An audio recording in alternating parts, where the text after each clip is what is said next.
पास में कोई वीडियो जैसा है जिसमें कर्मा अलाइनमेंट थ्योरीज का कुछ एलाबोरेशंस वगैरह हुआ है उसमें? देखो, कर्मा अलाइनमेंट थ्योरीज नहीं, मैं ये कहती कि कर्मा अलाइनमेंट थ्योरी का ये सब सारी चीजें, कर्मा अलाइनमेंट का मतलब क्या है कि जो चीज आपका, अब जैसे अब आपने पंचांग पढ़ा, ठीक है, अगर आप देखो तो आप हर चीज में क्या कर रहे हो, हर चीज में आप अपने कर्म को अलाइन ही तो कर रहे हो। जिस नक्षत्र से आप आए हो, जिस तिथि में आप आए हो, जिस ये कहते हैं उसे, जिस पर्टिकुलर उसमें आप आए हो, आप बेसिकली अपने कर्म को अलाइन ही तो कर रहे हो। अगर इसको हिंदी में बोलें, कर्मा अलाइन, वो काम करो जिसके लिए आप आए हो। आप ये पढ़ रहे हो, एस्ट्रोलॉजी पढ़ रहे हो, हम आपको बोल रहे हैं कि यार वीनस छठे घर में है, उस पहली लड़की से शादी कर लो, बिना जज किए शादी कर लो, जो आपको आ रही है, जजमेंट मत पास करो अपनी वाइफ के लिए, ठीक है, बहुत जरूरत से ज्यादा जज मत करो अपनी वाइफ को, लाइफ ठीक रहेगी। आप क्या कर रहे हो इसमें? आप अपने कर्मों को अलाइन ही तो कर रहे हो, ठीक है। हमने बोल दिया कि यार छठी राशि जिस भी आपके उसमें जाकर, हम वैदिक में बात कर रहे हैं कि आप छठी राशि जिस भी घर में जाकर बैठी है, जिस भी घर में जाकर बैठी है, उस घर के बारे में स्टॉप जजिंग। वहां पर आपका आपका उद्धार है वहां पर, ठीक है। तो बेसिकली कर क्या रहे हो आप अपने आप को, अपने प्रकृति को समझा रहे हो ना कि इस पर्टिकुलर चीज के बारे में हमें सोचना नहीं है। आप अपने कर्म को अलाइन कर रहे हो ना, आप अपने बेसिकली यहां तो कर्म से भी ऊपर की बात हो रही है, थॉट अलाइनमेंट प्रोसेस चल रहा है कि आपके थॉट्स कैसे होने चाहिए, किस तरह से होने चाहिए, थॉट अलाइनमेंट टेक्निक्स आ रही हैं। और उसके बाद फिर आगे आगे चल के आप ये देखोगे, ज्योतिष का जो मूल रूप है ना, ज्योतिष का जो मूल रूप है वो आपका रेमेडीज का नहीं है। ज्योतिष का मूल रूप आपका है कि आपको रास्ता पे, जो आपके सामने रास्ता है उसके ऊपर टॉर्च जलाई जा रही है। ये टॉर्च जल गई और अभी यहां पर बहुत बड़ा पत्थर रखा है। आपका कर्म, कर्मा अलाइनमेंट का मतलब क्या है कि आपका कर्म है अब ऐसे घूम के निकल जाना है। अभी टॉर्च ला दी, अब आप भाग रहे हो तो अभी आप रुक जाओ क्योंकि आगे बहुत बड़ा पत्थर है, आपको साइड में लेना पड़ेगा। अगर टॉर्च ना जली होती तो क्या होता, भागते भागते जाते टकरा जाते, चोट लग जाती। आपको चोट लगने से बचा रहे हैं, आपको कर्म को डाइवर्ट कर रहे हैं। तो बेसिकली आप ये देखोगे कि रेमेडीज तो हम एक्चुअल में आपके माइंड को उस ट्रैक पर लाने के लिए कर रहे होते हैं, लेकिन हम आपको बता यही रहे होते हैं। और सच बताऊं, असली रेमेडी वो कर पाता है जो कि सीखता है ज्योतिष।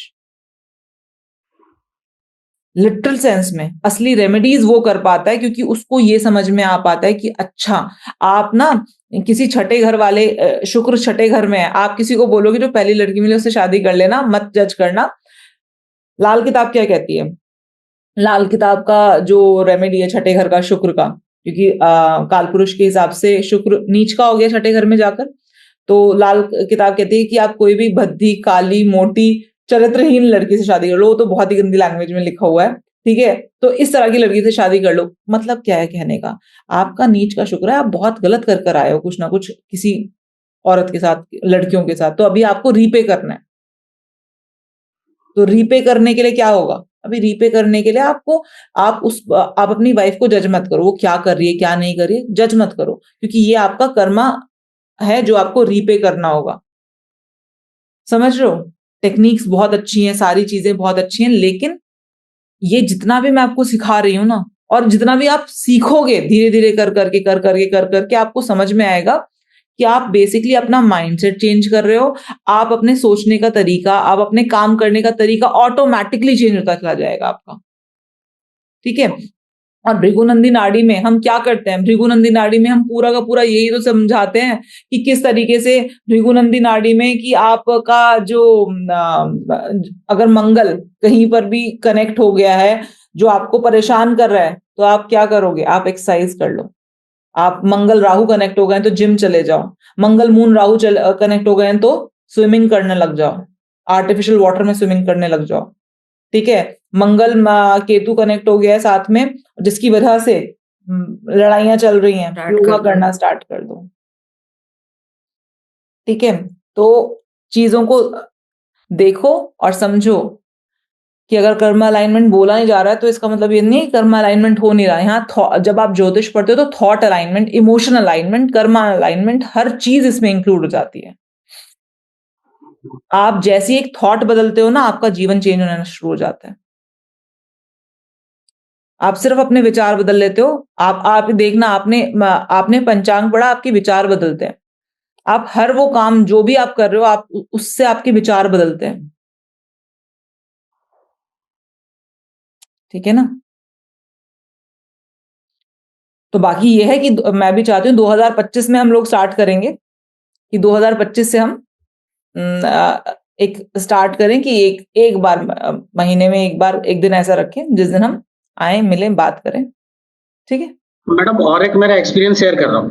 मैडम ये जो आपने जो प्री रिकॉर्डेड वीडियोस दिए थे ना न्यूमरोलॉजी का, सो उसमें से मैडम ना बीच बीच में कुछ ऐसे ऐसे बात बोले हैं जो कि नॉर्मल बातों से थोड़ा ऊपर का लेवल का है। तो मैडम उसी चीज को ना इकट्ठा करते हुए अब जैसे मैडम ना मैं जैसे बता दे रहा हूँ अभी ना मैडम, किसी का डेट ऑफ बर्थ अगर मान के चलिए 5 को हुआ है, 5 या तो 14 या तो 23 को हुआ है, ये अगर उसके डेट ऑफ बर्थ में ना 9 बार बार आ रहा है, 2 बार 3 बार ऐसा आ रहा है, तो मैडम मैं ना वहां पे मान के चलता हूँ कि बुध और मंगल का कनेक्शन है, और मैडम उसको ना थोड़ा सा नब्जों की उसका ना प्रॉब्लम है मैडम। बहुत जगह पे ये सही भी बैठ रहा है मैडम, एंड मैडम उसका चार्ट खोलते ही मैडम वो कनेक्शन नजर भी आता है मैडम। सिंपल सी बात है, जब भी हम न्यूमरोलॉजी में बात करेंगे, हम कर तो बात प्लैनेट्स की रहे हैं ना, तो मार्स हाँ मरकरी होगा, नर्व्स का प्रॉब्लम आएगा ही आएगा। एंड मैडम जिसका 4-31 ऐसा होता है ना, तो मैडम मैं उसको बोलता हूँ भाई चला के अपना बंद कर ले, जिंदगी शांति से जाएगा। कितने ऐसा रफ भी सिर्फ और सिर्फ ऐसा रफ भी बोल सकता है, तो उनका भी कॉम्बिनेशन है ना, वो 9 नंबर वाले हैं, तो वो इतना रफ बोल भी सकते हैं। वो मंगल वाला है, मंगल तो सीधा मुंह पे एकदम सीधे में थप्पड़, चल मैडम चालाकी वहां पे होती है। कॉन्ट्रैक्टर नंबर थोड़ा सा काम में आता है, अगर 9 की या तो 9 रिलेटेड प्लैनेट कुछ आ गए ना, तो मैडम वो मैडम आप बिलीव नहीं करोगे, एक मतलब पिछले 5 साल से, मतलब 10 साल शादी हो गया है, 5 साल से वो मियाँ बीवी की ना लड़ाई झगड़े हो रही थी। मैडम उसना हस्बैंड का जो है उसका ना एक उसका 4-5 बार है। तो मैडम मैंने सीधा उसको देखा, मैंने कुछ नहीं देखा मैडम, उनके पास ऐसे ही बैठा हुआ था, वो आए थे मेरे पास में कंसल्टेशन, मतलब पूरा कुंडली दिखाने के लिए मैडम। मैंने ना खाली न्यूमरोस्कोप बना के बस उनके वाइफ को मैं बोला, मैडम आपकी जो जुबान जो है ना वो कैंची की तरह चलता है, बंद करिए उसको। सर, वहीं से वो दोनों आराम से चले गए मैडम। एंड मैम आज के डेट में मैडम 6 महीना हो गया, मतलब they are leading a very good life actually, मतलब उनका ना वो पहले जैसे हार्मोनियल लाइफ चल रहा है अभी। तो बिल्कुल। मैडम न्यूमरोलॉजी इतना शॉर्टकट भी देता है मैडम, और कई चीजों को मैडम बहुत आसान भी कर दिया एक्चुअली। जब आपको प्लैनेट समझ में आने लग जाएंगे ना, तो आपको बहुत इजी हो जाएगा हर चीज को वो डिकोड करना। आप चाहे वास्तु करो, चाहे न्यूमरोलॉजी करो, चाहे टैरो कार्ड रीडिंग करो, कुछ भी करो, आपको बहुत आसान समझ में आएगी, बहुत आसानी से समझ में आएंगे। ठीक है ना? मैडम ये प्लैनेट्स को समझने के लिए मैडम कोई किताब वगैरह कुछ बता सकते हो मैडम, और थोड़ा सा गहरा जानने के लिए प्लैनेट्स के लिए मैडम? जैसे अभी जैसे ना मैडम हम लोग जो है ना मैडम एक बहुत काम करो आप, बीपी, अगर आपको अच्छे से वो करना है ना, बीपीएचएस पढ़ो। अगर आपको लगता है, आप एक बार बीपीएचएस पढ़ो। ये पुरा शास्त्र। हाँ, आराम आराम से पढ़ना, पूरे दिन में मत पढ़ जाना। ठीक है? कि बैठे और आराम से एक वो पढ़ना और उसके ऊपर चिंतन करना आराम से।